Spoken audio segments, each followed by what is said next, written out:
Okay. So thank you again to SIOS for giving me the opportunity to talk about this approach. As I have already said, I'm a researcher at the National Research Council of Italy. I'm a geologist, an earth scientist, and my activities are focused on making the ground truth for remotely sensed data. I started to work with hyperspectral measurements, so looking at the optical properties of the snow cover. My campaigns are located in the Italian Alps, in the Svalbard Islands as well, and in Antarctica. Since I'm working in remote areas, I try to have a tool that could support me during the surveys without being on field. And this opportunity is provided by terrestrial photography. This tool is an economic tool that can give you the opportunity to study what is happening where you are studying, and it is economic. It is complementary to other approaches like the satellite remote sensing, and give you the opportunity to have high temporal and spatial resolved information. This is an important issue since, especially in the Arctic, with satellite data, you can have problems due to the cloud cover. So having something on the ground, you can have a continuous ground truth. Of course, this approach can be associated with other kind of techniques like the time-lapse photography, and of course also to the terrestrial close-range photogrammetry. You will have other lectures and practices on this technique. I don't want to introduce photogrammetry, of course, but some tasks provided by this discipline are necessary in order to retrieve information from terrestrial photography. So the outline of this lecture, the first lecture, is showed here. The first lecture will be focused on giving you some fundamentals. What is an image? How can we acquire an image? What are the main features? What are colors? How can I process an image? And what are the applications? The second one will be focused on applications. I would give you an overview of what kind of information you can extract from images, and we will have, of course, two different hands-on sessions. The first one focused on giving you a new perspective. I am an earth scientist, I'm not an informatician, but I had to learn coding, programming, making some software scripts that can be useful for me in order to extract information from large data sets. But of course, there are some quick tools that can support you if you need to just to investigate, to analyze a limited data set. So the new perspective will be that an image is not just a picture. The difference from photogrammetry is that we analyze the images looking at color components, and we extract some information about the snow cover, the vegetation, and so on. But we need some photogrammetry in order to have spatial information. So first of all, what is an image?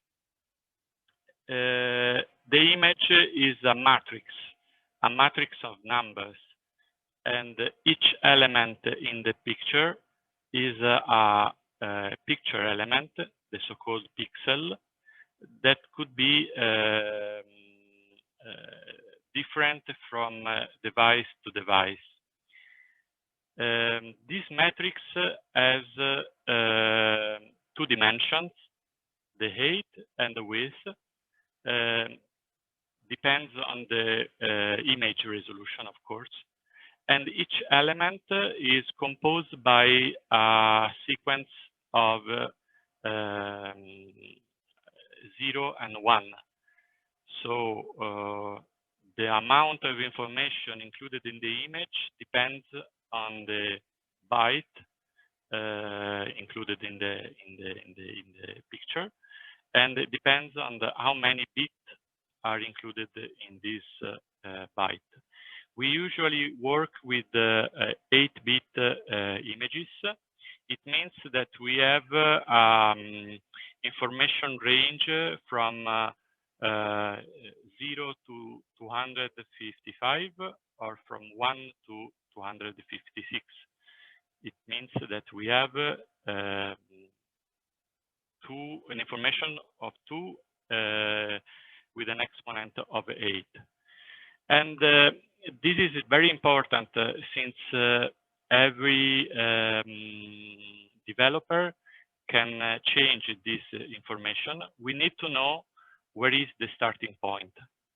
You know that an image could be 600 per 800 pixels, but sometimes we start to count the height from the top left instead of the bottom left, and in few cases we can start from the top right.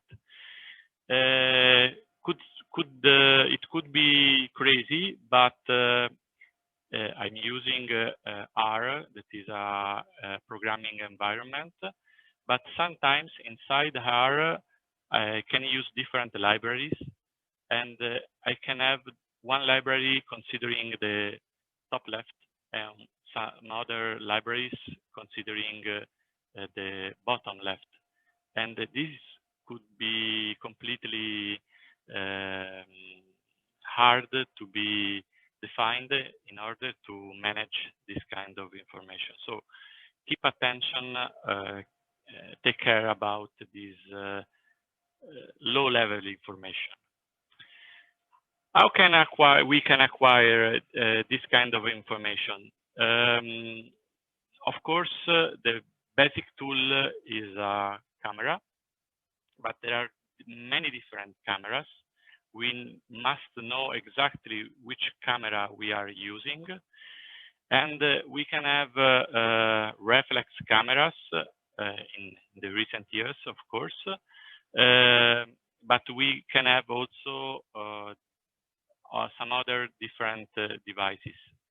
The basic CCTV camera, but we can have in the top left of the picture, but we can have outdoor cameras combined to light illumination.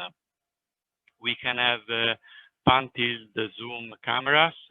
It means that we can have motorized cameras that can turn, tilt, and change the focus in the camera.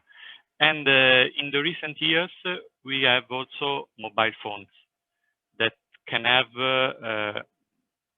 powerful cameras. And there are some recent studies looking at crowd-sourced images. So there are some disciplines focused on extracting information from mobile phones with the so-called citizen science. This is a reflex camera, so the most complex device. The complexity is due to the combination of an image sensor to a viewfinder. It means that inside the camera there is a mirror that can show to the user what is looking at. When you shot the picture, the mirror turns and the same image goes to the sensor. This kind of camera usually has very high resolution sensor. We can have up to 20, more than 20, 30 megapixels resolution. But the most important feature is that we can have very good optical lenses. So in front of the camera, we have a combination of different lens elements that can distort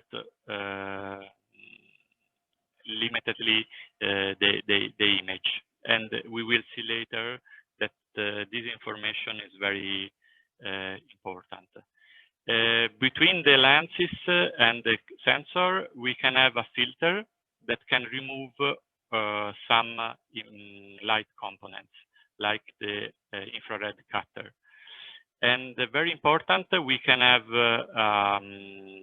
an aperture, a diaphragm that can change the illumination inside the sensor, as well as a shutter that is a sort of blade that can move in front of the sensor and can limit the illumination of the sensor. Here there are some. Sorry, there is a mistake. I didn't translate in English, but I will do that. Some feature from the camera sensors. Basically, we can have two different types, the CCD and the CMOS, two different technologies where the light is converted to a digital signal. The CCD is the most expensive sensor, where the analogic signal is converted at the end of the entire sensor. So all the information from each single element goes to the end of the sensor, and there is a conversion of the whole signal. In the CMOS, that is less expensive, we can have a conversion in every element. Usually, we can consider that a pixel element is a sensor element. Basically, in reflex cameras, we have CCDs, and in mobile phones, we have CMOS, just to have an idea. But these technologies are evolving, and I can say that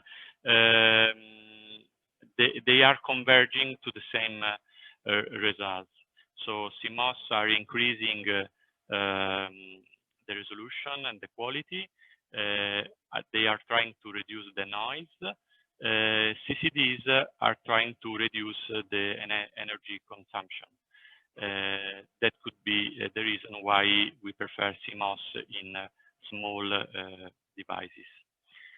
It's very important to know which kind of sensor we have on our device. How can we know the features of our image?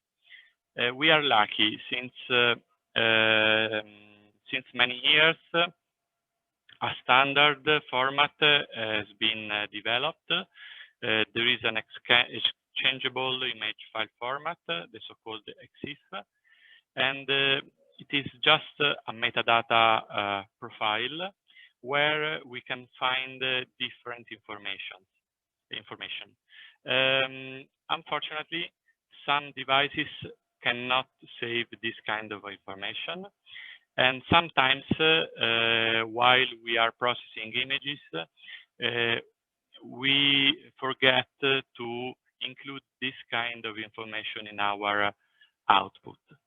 But in this example, we can see that there are some global position information, like the altitude, the latitude, and the longitude. Of course, we need to have some sensor in our device. In a mobile phone, it could happen.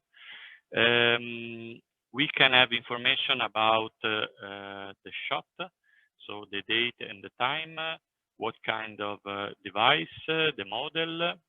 This is very important. And we can have information about the exposure of the image.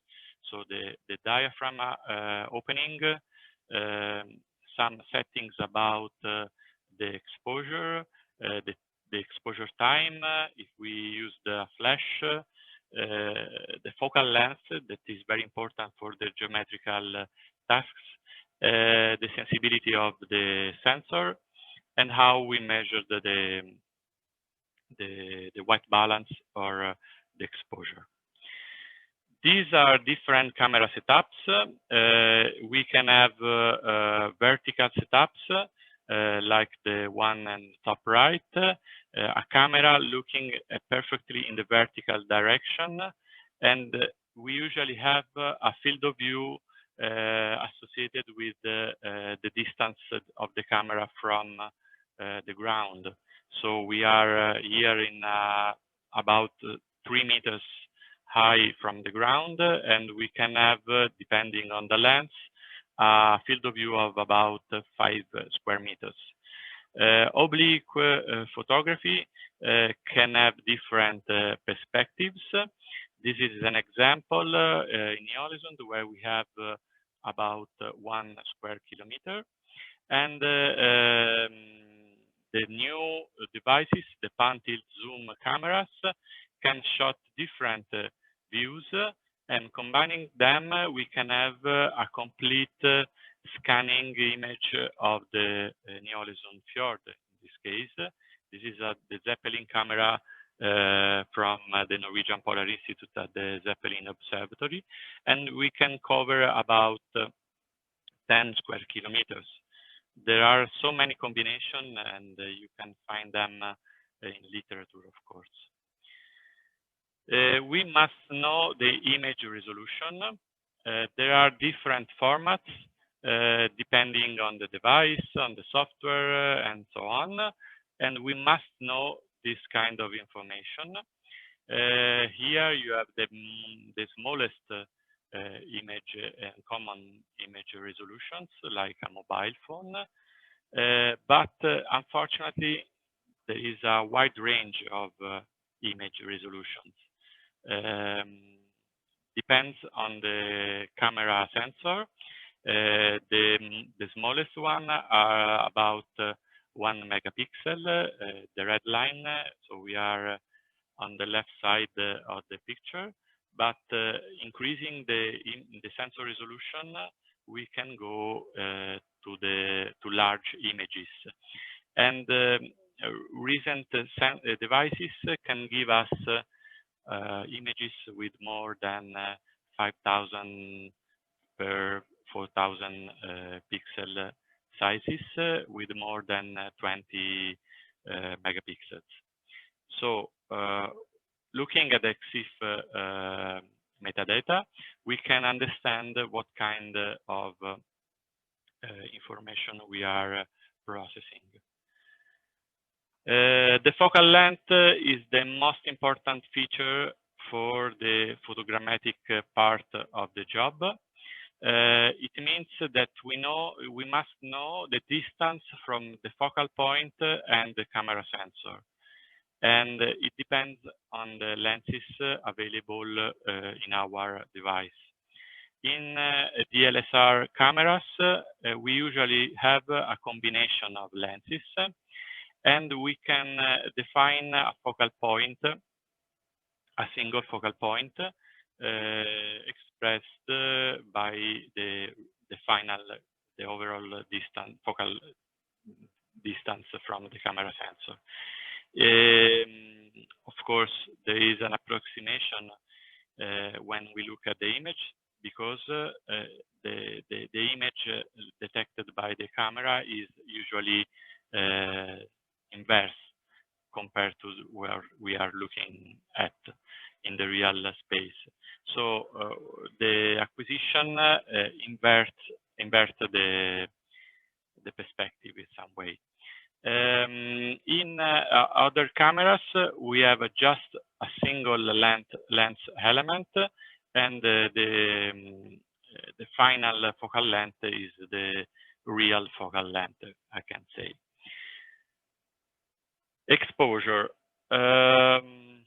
When we work with DSLR cameras, we can set different combination of the diaphragm opening and of the exposure timing. Exposure timing means how many seconds we are opening the shutter. And this happens in all the cameras usually, but could be also some way a digital, an electronic opening. The opening of the diaphragm is present only in the DSLR cameras, and it is a mechanical opening of the diaphragm. And we express this opening in terms of F numbers. The numbers you can see at the bottom of your camera. Sometimes in digital cameras you can find a sort of electronical setting that can approximate this kind of mechanical opening. And at the end, we can estimate the exposure combining these two information. We can see some oblique red lines. It means that combining the timing and the opening, we can have the same exposure. And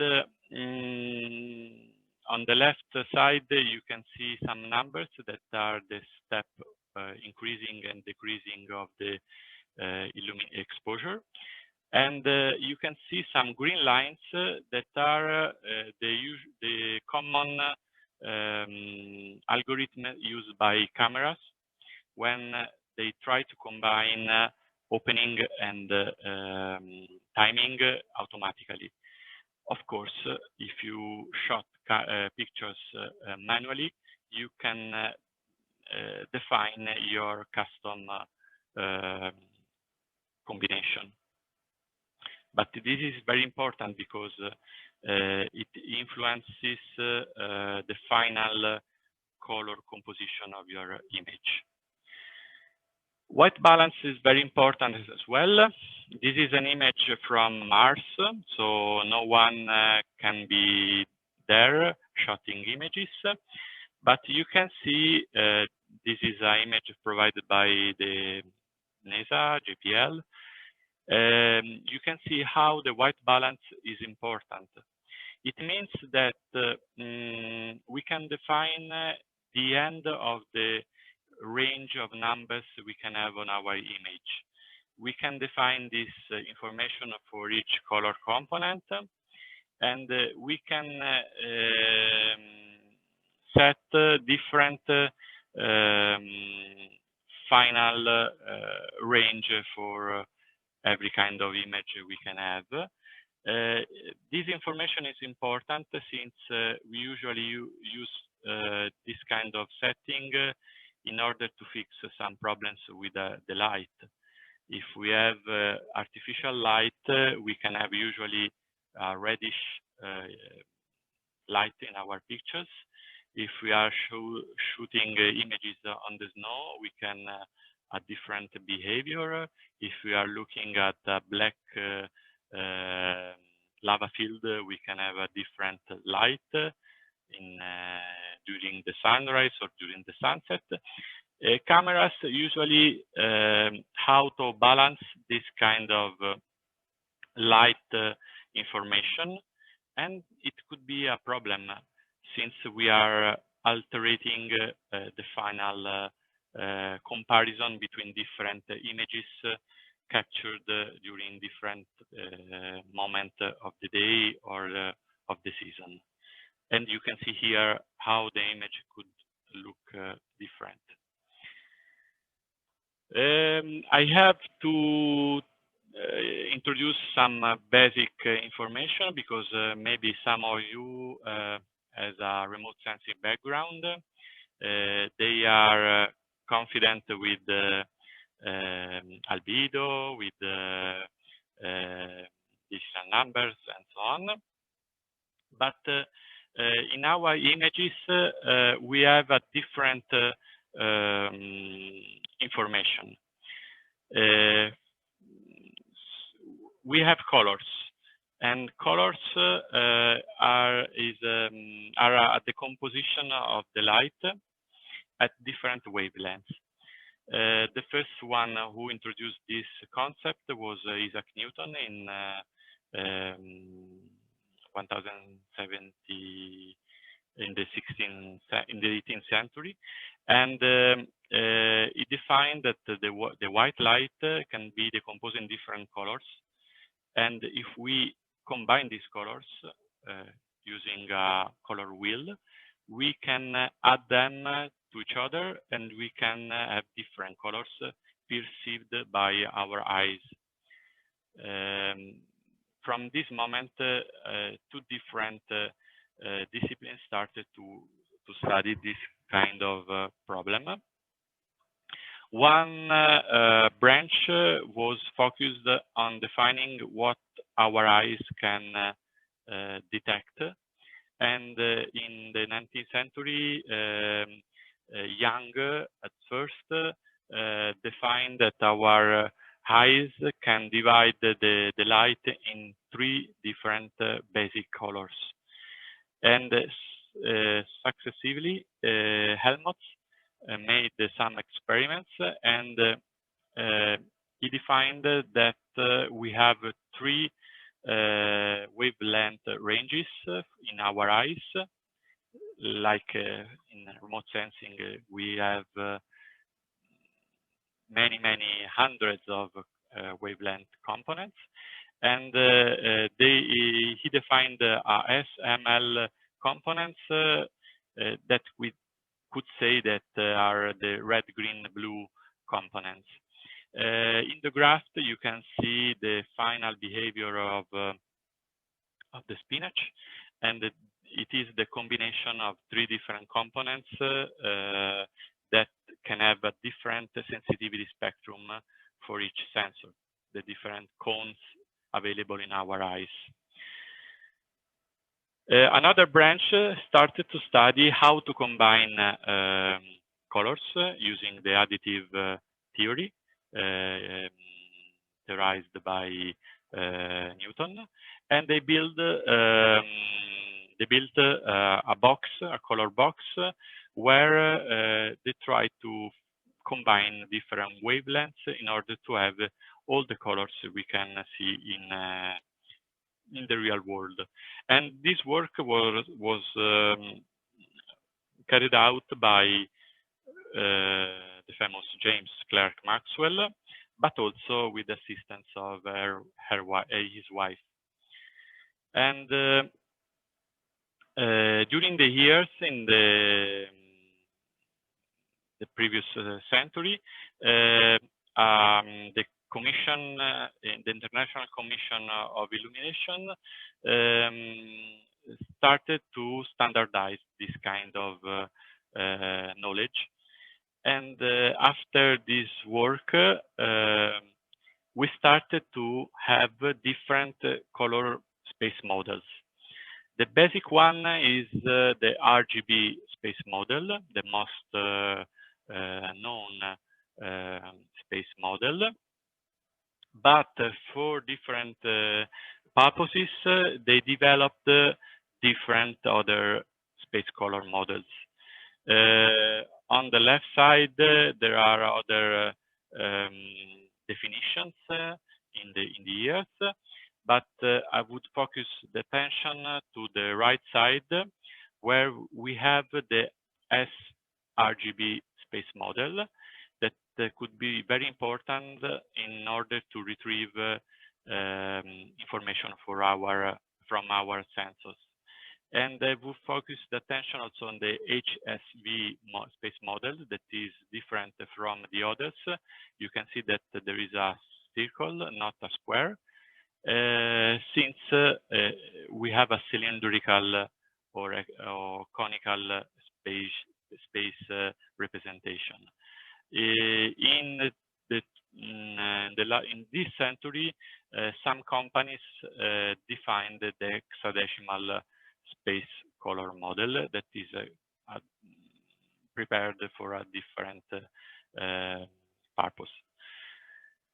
The basic color model, the RGB, is an Euclidean space, three-dimensional. So the combination of these three components can produce different colors.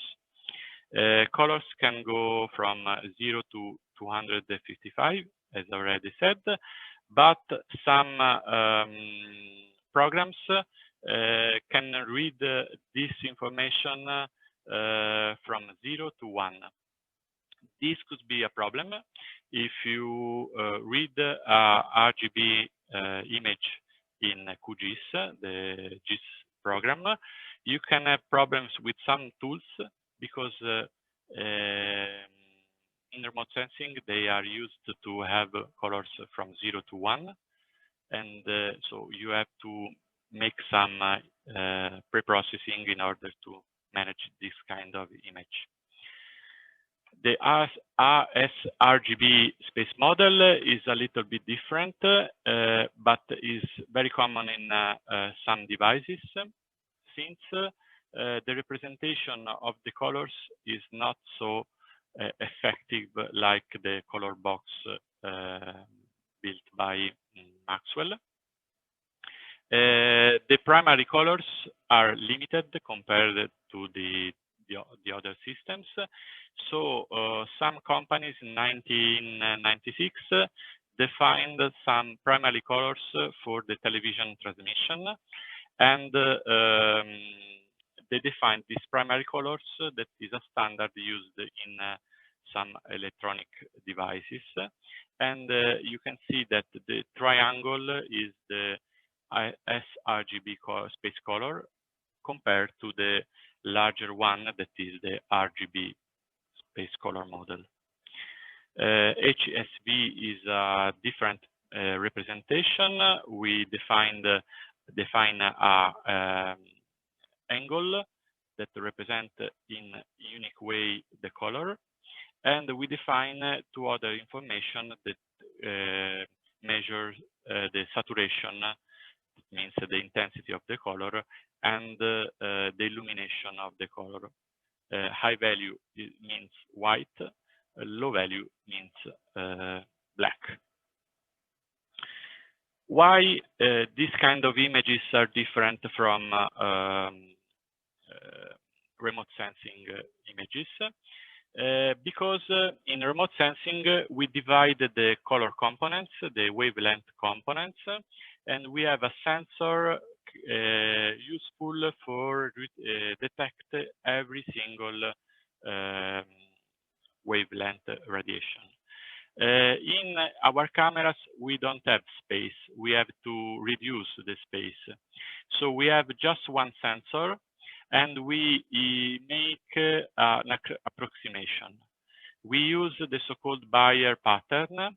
So we assign to each pixel a different color component. You can see that the green component is double than the red one and the blue one. It means that we use the green component in order to interpolate the other information coming from the red pixels and the blue pixels in order to cover all the pixels in the sensor. It is different than having a prism that can split the radiation in 3 different color components, and having 3 different sensors like CCDs or CMOS, we can have all the pixel elements covered by the same radiation. The interpolation can give us I should say, artificial interpolated color components. You can see on the top an image from a camera. You can see that we can divide the image in 3 different components, color components, the R, the G, and the B.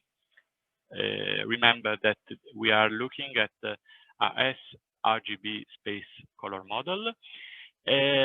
You can see that we have all the pixels with all the information. This is the interpolation effect.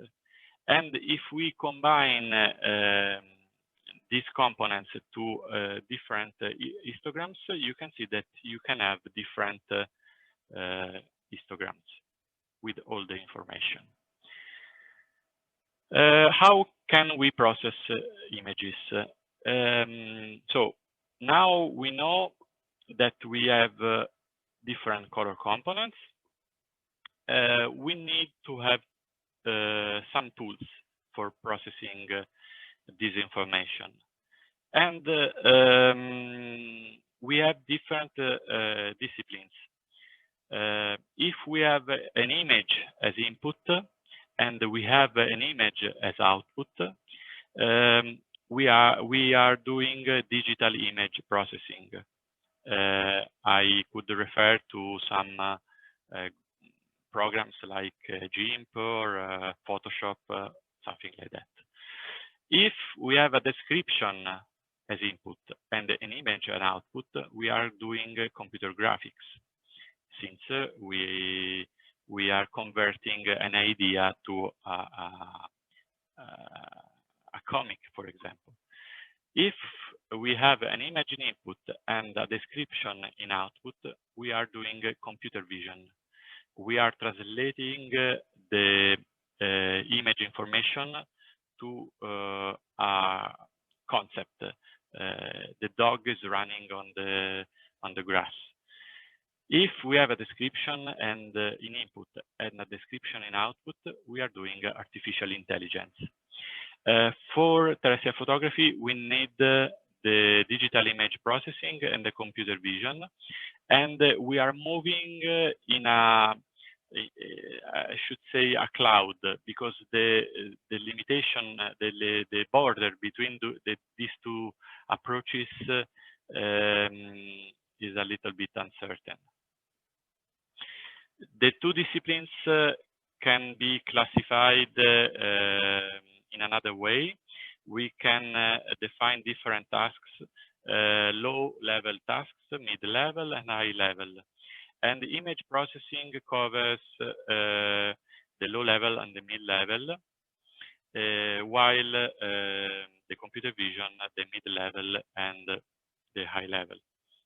We can have the acquisition, the image enhancement when we try to increase the color balancing or the contrast and so on. We can have some tasks about the image compression, for example. We will see later why. But we can make in image processing some image classification. That is in common, it is shared with the computer vision, that at the end can have some high-level tasks like face recognition, image reconstruction, instance segmentation, and so on. The history is very long. We can start from the Bartlane system that was a system making image compression for sending images from London to New York, having in the middle, at the end, a decompression and a reconstruction of the image. It was made using some sheet with some holes. It was amazing.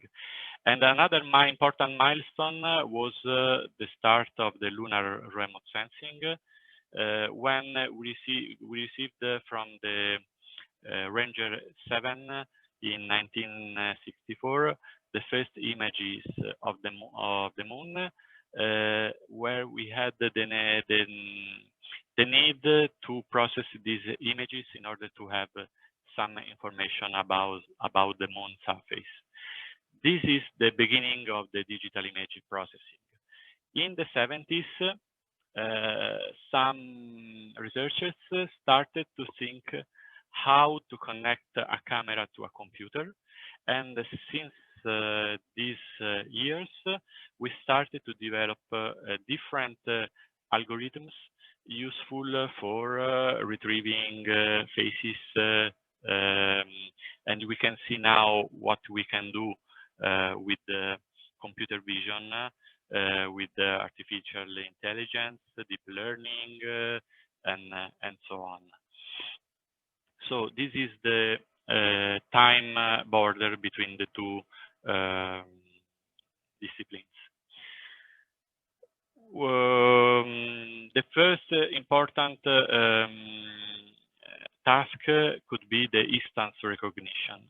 It means that we need to identify some objects inside the image. We know perfectly what are these objects, and we can teach to the computer how to find these geometrical patterns.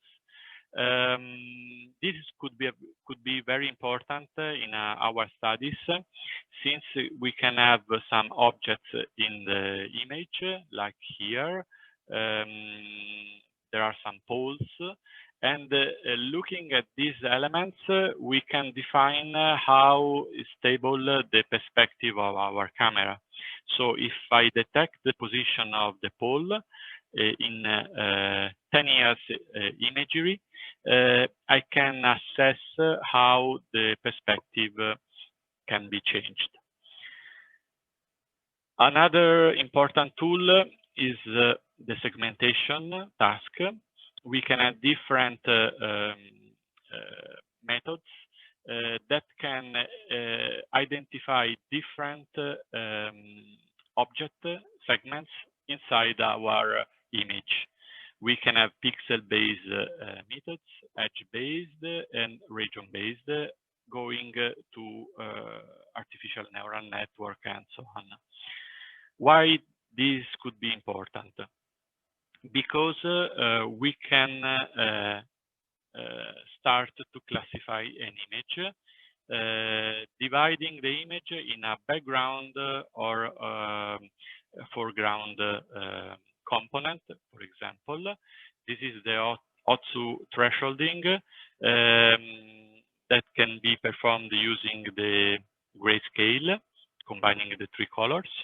And you can see on the bottom that we can simplify the image. We can reduce the amount of information, having just two different classes. We can do better if we look at our images. We can apply edge detection using some filters. There are some geometrical filters like the Sobel kernel or the Laplacian kernel. And you can see, applying a Sobel kernel, that we can reduce the amount of information. We can decrease the weight of our images, and we can detect, for example, some buildings or the coastline that could be useful for some analysis in our images. Finally, we have the region-based techniques That means that we try to count different objects, dividing the image, considering, I don't know, how many maximum we can find for the light illumination in our image. And then we start to divide the image in different elements. All of these techniques can be combined between each other. And I cannot say that we need just one tool. We can define a workflow with different steps using different tools. Another important task is the image classification. Who is doing remote sensing should know more advanced techniques, but I would start with the very basic classification tools, working on pixels. So I would use just the information contained in our images, the 3 color components, trying to define how many classes we have in our image using 3 different approaches. The first one is very similar to the O2 thresholding, and it is based on isolating one single component or calculating some indexes, and having some knowledge before doing this, we can define the behavior of different surface types, and we can try to define a threshold between the different types. This is very important for snow detection, since we can do something just with the thresholding. Very important, we need to do histograms, we need to define a thresholding algorithm, and we can see in practice later what we can do. We can have supervised classifications. This kind of classification is based on the identification by the user of some region of interest, the different surface types. We need to train this kind of approach in a small data set, and then we can try to use it in a large data set. In this case, we can have different, say, clusters, and we need to estimate the distance of each pixel from this region of interest. This assessment can be done using different metrics. We can have a simple Euclidean distance. We can have more sophisticated distances like the Mahalanobis or other kind of distances. Unsupervised classifications. In this case, we could remove the need of a priori identification of surface types in our image. We can use different methods in order to locate different clusters. We can have partitioning methods where we need to know how many clusters we can set at the beginning, or we can start pixel by pixel using some statistical metrics in order to aggregate our pixels. I would make some consideration. So let's go back here. I would use a tool. This is a standard tool that I don't know if you can see the tool on the right bottom, or you can see just a black box. No, we can see the tools. You can see the tool, yes? Yep. Okay, so the tool is a simple tool. You can install many different tools in many different computers. Is a color picker. Color picker means that we have something moving on the picture, and you can see at the bottom a zoom of the location of my mouse, and I try to show you everything. Maybe yes, on here, and you can see that I can have different colors. These tools use the classification I show you before, so you can have these different color space models, HSV, HSL, RGB, and so on and so on and so on. You can see how the colors can add between each other. So this is an image with the snow. And if I click there, I can capture the color combination of this color. So a double click. No, let me. I can see. I have done this before, and I try to capture the snow color, the blue sky color, and some cloud colors. So if I go on the color, you can see there is a code. The code is the hexadecimal labeling.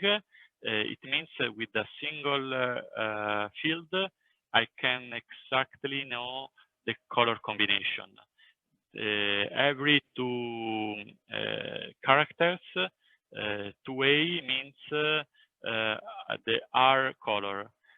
41, 62, and so on. There is a mathematical conversion based on hexadecimal basis, and you can reconstruct the color. So if I enlarge this, opening this doesn't work very well. Maybe the numbers are a little bit small, but here there is the color of some shadows on the snow, and you can see that the color is a combination of red 42, green 65, blue 98. If you add these three color components, you can have the final colors in the image. If I go on the snow, you can see that I have 158, 151, 149. This is the color of the snow. And if I go on the sky, you can see that I have 92 red, 123 green, and 177 in the blue component. So this tool can be useful for a preliminary analysis of your images, and you can play with this kind of tool with any kind of image. This basic information can be processed using low-level tools or using high-level tools. There is a large literature on this, and maybe if you need some additional information, I can give you some hints about readings. I think that we have 5 minutes, maybe some questions, and we can have deeper discussion in the hands-on later. So maybe I can show you something else about the color components. You can see here that if I make the conversion between RGB to HSV, I have the angle U, 218. I have a saturation and a value. If I would detect the difference between clouds and blue sky in our image, I could use only the U information, for example, because the blue can have 218 degrees as a color component, while the U in the clouds could be 13. So 0 is white, and the components are spread in the circle. So looking at the pixel with this value, 13, I can detect the difference from the blue sky. This is a favorable condition, since in the sky we can have just white or blue. Of course, not during the sunset or during the sunrise, but I can easily discriminate the presence of clouds in the sky, for example. Similarly, I can do something about the shadows on the snow, since I showed you before that this is the behavior of the shadows in the on the snow. You have an hue about 215 and a value about 38. If I go on the snow, I can have 13 on the snow. I can have a different value concerning the value, so the illumination of the color on the ground. These are quick tools for assessing how many pixels are shadows or clouds and how many pixels are blue sky pixels or snow wet pixels.